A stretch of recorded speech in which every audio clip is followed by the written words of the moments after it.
fazer.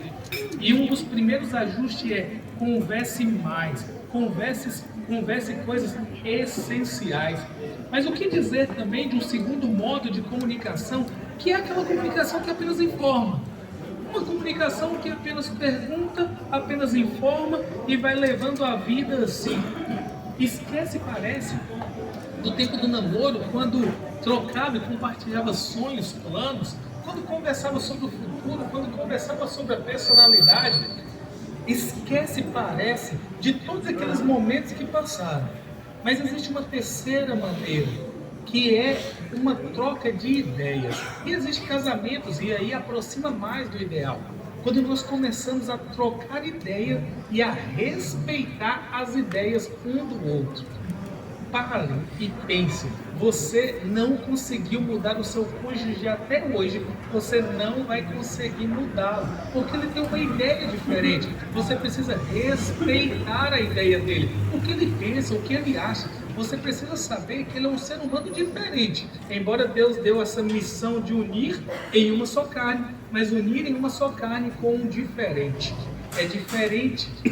Mas eu gostaria de deixar claro também um quarto tipo de comunicação. Quando você comunica sobre o seu sentimento, sobre as suas emoções, que consequentemente leva a um quinto tipo de comunicação, que é o discernimento profundo e o conhecer a pessoa. Eu quero parar nesses dois últimos para dizer para você o seguinte: existe algo na nossa comunicação. Eu poderia trazer vários assuntos aqui que diz respeito à comunicação, ou talvez algo que a falta de comunicação prejudica dentro do casamento. Mas eu quero dizer que deixa às vezes a gente um pouco desconcertado, que deixa a gente um pouco sem graça, mas um dos maiores motivos de falência no casamento é falta de comunicação no que diz respeito à relação sexual. Sexo no casamento. E isso é desesperador, porque a maioria de vocês e eu também fomos criados com alguns tabus, algumas dificuldades, e naquele dia que nós falamos alguma coisa na nossa casa, na nossa infância, é possível que alguém olhou para você e: para com isso, menino, deixa isso na coisa de falar aqui, e você cresceu com esses traumas, e aí, quando chega no seu casamento, você tem dificuldade de conversar sobre esse assunto, porque você tem isso como um assunto talvez sujo, um assunto que traz vergonha, até mesmo porque, mesmo entre os evangélicos, mesmo entre nós que conhecemos os pais da igreja lá no passado, eles tinham uma percepção sobre a sexualidade, algo sujo, e por isso que até mesmo dentro das igrejas, a gente tem uma aversão a essa questão. Mas eu quero dar algumas informações para vocês que resolve com a comunicação. Por um exemplo, outro dia eu estava conversando com alguém e eu trabalhava naquela época na construção civil, e o rapaz que era o profissional, era o ajudante dele, tinha 17 anos de casado. E me lembro que eu li um livro e fiquei um pouco curioso, porque eu não era casado, eu não tinha ainda esse contato, esse relacionamento sexual aberto, eu não tinha isso. Então eu queria conversar com esse rapaz, e eu descobri nos livros algumas coisas sobre a sexualidade. E comecei a pesquisar para que no dia seguinte pudesse conversar com ele, que era alguém que tinha uma experiência, pelo menos assim eu entendia. E aí então eu cheguei até aquele rapaz e nós estávamos conversando, e eu disse assim para ele: rapaz, eu li algo que deve ser muito legal, mas me explica aí um negócio. Rapaz, você tem 17 anos de casado, você tem uma filha, me explica aí, o que é clitóris mesmo? O clítoris, como algumas pessoas falam. E aí ele olhou assim para mim e disse assim: rapaz, não sei. E eu disse: poxa, mas eu li sobre isso e eu posso te dar algumas informações. Por um exemplo, eu disse para ele, eu li sobre isso e lá diz que é uma parte que a mulher sente muito prazer, e talvez aquela mais sente prazer. E ele olhou para mim e disse: é isso? E eu olhei para ele: e a sua esposa nunca falou isso com você? Então tem 17 anos de sofrimento, 17 anos privando de algo bom, de algo muito bom. E aí eu trago algumas informações para vocês. Algumas separações. Algumas pessoas vivem uma vida inteira. E agora eu digo ao público feminino, as mulheres, e isso estatísticas, isso pesquisa, mais de 50% das mulheres vai passar uma vida inteira em questão sexual sem nunca ter alcançado o que chamamos de orgasmo, a sensação máxima do prazer. Nunca. E há muitas, mais de 50%. Houve, isso não deveria existir, porque as pessoas deveriam entender, as pessoas deveriam conversar mais sobre isso. As mulheres poderiam dizer, olha, é assim, não, é um pouco mais para cima, é assim. Mas às vezes não há comunicação, porque nós temos traumas, nós temos dificuldades. Quer ver outra coisa, outra informação?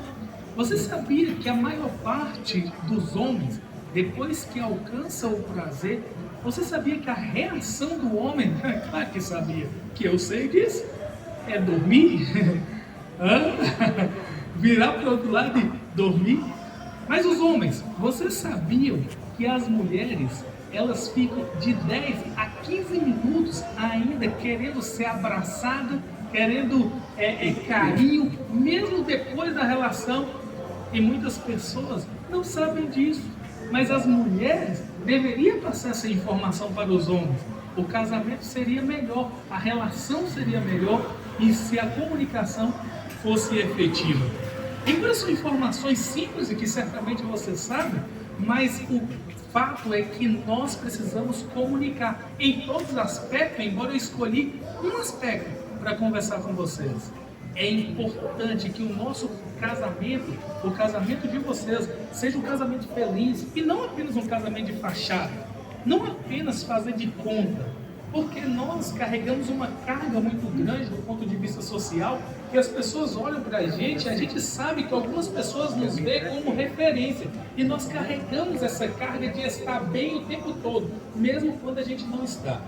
Portanto, eu quero fazer um apelo para todos vocês. Vamos, de uma maneira muito especial, respeitar as ideias um dos outros. Vamos relacionar um com o outro de uma maneira bem especial. Marido, mulher. Deus criou a mulher para proporcionar esse prazer. Deus criou o marido para proporcionar esse prazer também para a mulher. Finalizando aqui, eu gostaria de falar sobre outra coisa que é de fundamental importância para que você viva bem no aspecto sexual. Mais de 50% dos homens, e agora os homens, têm ejaculação precoce. Pensou? Já foi embora. Mais de 50%. Isso é preocupante, é verdade. Mas a verdade é que a mulher, ela também pode ajudar o homem nesse processo. E saber que isso não é vergonhoso. Há treinamentos, há uma busca para que tudo possa se normalizar e que possa ser um ambiente melhor possível. Eu disse para vocês, eu comecei falando sobre isso, que é um tema que poucas vezes nós conversamos. Poucas vezes. Faça uma reflexão. Faça uma reflexão ali no seu quarto, na sua casa.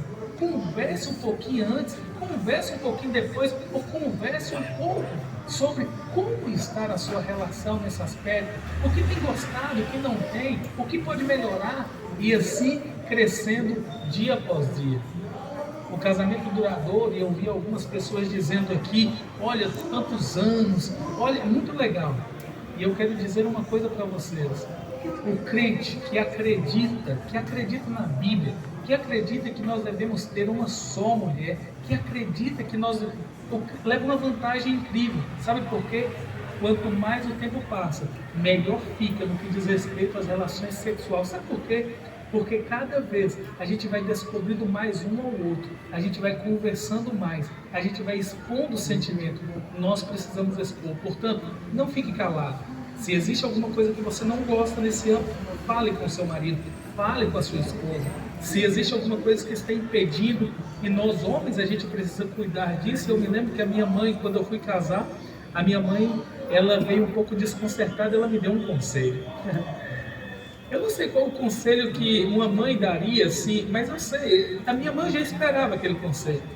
Ela me chamou até um lugar e disse assim: Daniel, olha, eu queria dizer algo que eu te conheço.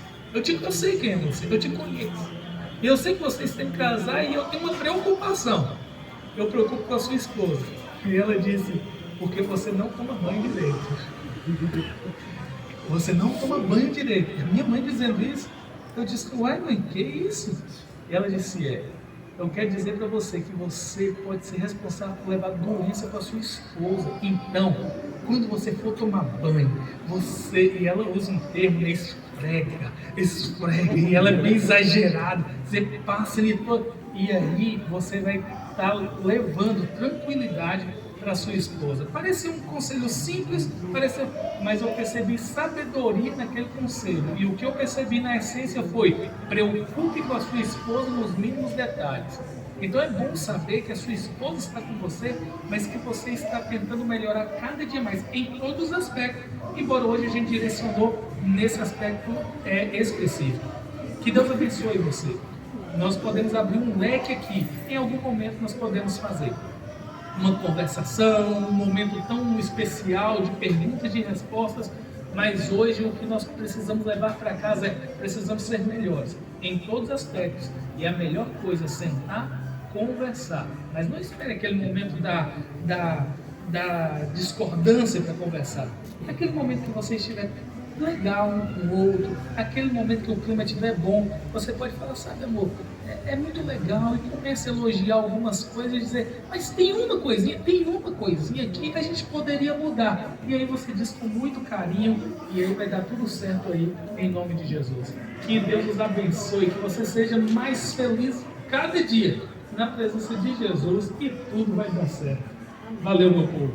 Amém.